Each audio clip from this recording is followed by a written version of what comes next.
Il-Gvern qiegħed jagħmel tiegħu is-sentenza tal-Qorti tal-Appell deċiża lura f'Ottubru tal-2023 fejn ingħati li fid-deals tal-isptarijiet kien hemm kollużjoni bejn iż-żewġ partijiet, ċewwe Vitals Global Healthcare u sussekwentament Stewart Healthcare u l-Gvern Malti mmexxi minn amministrazzjoni laburista. Deċiżjoni u ammissjoni gravi meta wieħed iqis l-implikazzjoni tat-tifsira ta' kollużjoni, kooperazzjoni sigrita jew illegali jew sansitra ħadma magħmula biex tinganna lil ħaddieħor. Dan ifisser illi l-Qorti Maltija ddeċidiet li l-Gvern kien parti minn din il-ħadma tal-isptarijiet għad-dannu tal-poplu Malti Wawċi fejn saħansitra. Id-deċiżjoni tal-Qorti tal-Arbitraġġ tal-ICC saħqet iswed fuq l-abjad li l-unika vittma ta' dan kollu kien propju il-poplu.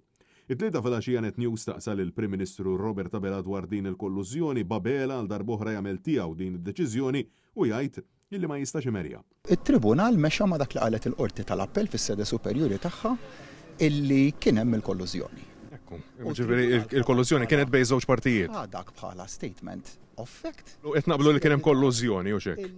Qed naqblu. Il-Qorti tal-Appell tista' tmerieħ dak Ekku, qed naqblu. tal-Appell jiena fejn huwa minnu ngħidlek li huwa minnu ma fejn huwa gidba. Sallum għal din il-kollużjoni din il-ħadma magħmula f'konġunta bejn il-Gvern u l-privat għad-dannu tal-familja Maltin Wawċin għadu ħadd ma refa' responsabilità bil-Gvern jammetti li teżisti iżda ħadd ma jgħid li kien tort tiegħu. Għal din il-kollużjoni, għal dan il-kuntratt simulat li jfisser ftehim magħmul propju biex jaqarraq, ħalla salih il-poplu Malti u Wawċi bit-taxxi tiegħu b'saħħtu u l-istennija l-isptarijiet ġodda u edit firħa. Kuntratt li l-poplu effettivament ma gawda assolutament xejn ġdid minnu. U mhux tal il-poplu kellu jħallas madwar 900 miljun euro tal-li mid-deċiżjoni tal-arbitraġġ sar magħruf illi jridu jitħallsu madwar 5 miljun euro oħrajn, apparti is-somma straordinarja ta' 11 miljun euro għad-diviża legali.